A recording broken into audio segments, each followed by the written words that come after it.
ಶಿವರಾಜ್ ತಂಗಡಿಗೆ ವಿರುದ್ಧ ಏಕವಚನದಲ್ಲೇ ಜನಾರ್ದನ ರೆಡ್ಡಿ ವಾಗ್ದಾಳಿಯನ್ನ ಮಾಡಿದ್ದಾರೆ. ನನ್ನ ಮನೆ ಬಾಗಿಲಿಗೆ ಬಂದು ದುಡ್ಡು ತೆಗೆದುಕೊಂಡು ಶಾಸಕನಾದವನು, ಅವನ ಯೋಗ್ಯತೆ ಏನು, ದುರಹಂಕಾರಿ ಅಂತ ಜನಾರ್ದನ ರೆಡ್ಡಿ ಹೇಳಿದ್ದಾರೆ.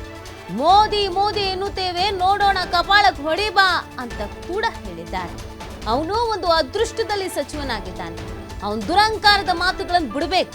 ಸಚಿವ ಶಿವರಾಜ್ ತಂಗಡಿಗೆ ವಿರುದ್ಧ ಜನಾರ್ದನ ರೆಡ್ಡಿ ಆಕ್ರೋಶದ ಮಾತುಗಳನ್ನ ಆಡಿದ್ದಾರೆ.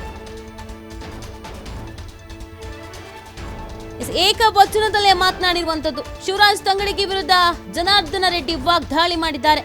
ನನ್ನ ಮನೆ ಬಾಗಿಲಿಗೆ ಬಂದು ದುಡ್ಡು ತೆಗೆದುಕೊಂಡು ಶಾಸಕನಾದವನು, ಅವನ ಯೋಗ್ಯತೆಗೇನು, ದುರಹಂಕಾರಿ ಅವನು ಅಂತ ಜನಾರ್ದನ ರೆಡ್ಡಿ ಹೇಳಿರುವಂಥದ್ದು. ಮೋದಿ ಮೋದಿ ಅಂತ ಹೇಳ್ತೀವಿ, ನೋಡೋಣ ಕಪಾಳಕ್ಕೆ ಹೊಡಿಬಾ ಅಂತ ಕೂಡ ಈ ಸಂದರ್ಭದಲ್ಲಿ ಮಾತನಾಡಿದ್ದಾರೆ. ಅದರ ಜೊತೆಗೆ ಅವನು ಒಂದು ಅದೃಷ್ಟದಲ್ಲಿ ಸಚಿವನಾಗಿದ್ದಾನೆ, ಅವನ ದುರಹಂಕಾರದ ಮಾತುಗಳನ್ನ ಫಸ್ಟ್ ಬಿಡಬೇಕು ಅಂತ ಕೂಡ ಹೇಳಿದ್ದಾರೆ. ಮೋದಿ ಮೇಲಿಂದ ಕೆಳಗಿಳಿ ಅವನು MLA ಆಗೋದಕ್ಕೆ ನನ್ನ ಮನೆ ಗೇಟಿಗೆ ಬಂದು ದುಡ್ಡು ತಗೊಂಡು ಬಂದು MLA ಆಗಿರೋನು ಅವನು. ಹಾಗಾಗಿ ಮತ್ತೆ ನನ್ನ ಮನೆ ಬಾಗಿಲಿಗೆ ಬಂದು ನನಗೆ ಸಪೋರ್ಟ್ ಮಾಡಿದ. ಇದರಲ್ಲಿ ಏನು ವಿಶೇಷತೆ ಏನಿದೆ? ಅವ್ನು ಆಫ್ಟರ್ ಆಲ್ ನನಗೆ ಯಾವ ಲೆಕ್ಕಕ್ಕಿರಿ ಅಂತ ಅವನ ಯೋಗ್ಯತೆ ಏನು? ನಾನು ಹೇಳ್ತಾ ಇರೋದು, ಅವನು ಈ ದುರಹಂಕಾರದ ಮಾತುಗಳು ತಂಗಡಿಗೆ ಇದೇ ರೀತಿ ಮಾತಾಡ್ತಾ ಇದ್ರೆ, ಯಾಕಂದ್ರೆ ಅವನ ಲೆವೆಲ್ ಅವನು ಎಲ್ಲಿಗಿರ್ಬೇಕು ಅವನು ಅಲ್ಲಿಗಿರ್ಬೇಕು.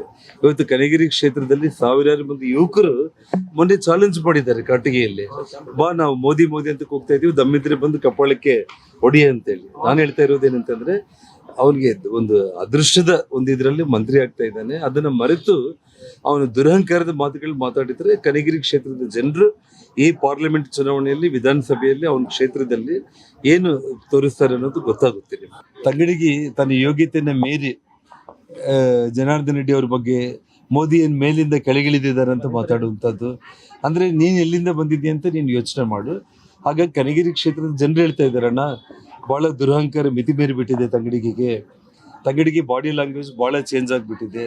ನಮ್ಮ ಮೇಲೆ ಎಲ್ಲ ಇಲ್ಲ ಸಲ್ಲದ ಕೇಸ್ಗಳನ್ನ ಹಾಕಿಸ್ತಾ ಇದ್ದಾರೆ, ನಮ್ಮನ್ನ ಹೆದರಿಸ್ತಾ ಇದ್ದಾರೆ. ಅವನು MLA ಆಗೋದಕ್ಕೆ ನನ್ನ ಮನೆ ಗೇಟಿಗೆ ಬಂದು ದುಡ್ಡು ತಗೊಂಡು ಬಂದು MLA ಆಗಿರೋನು ಅವನು. ಹಾಗಾಗಿ ಮತ್ತೆ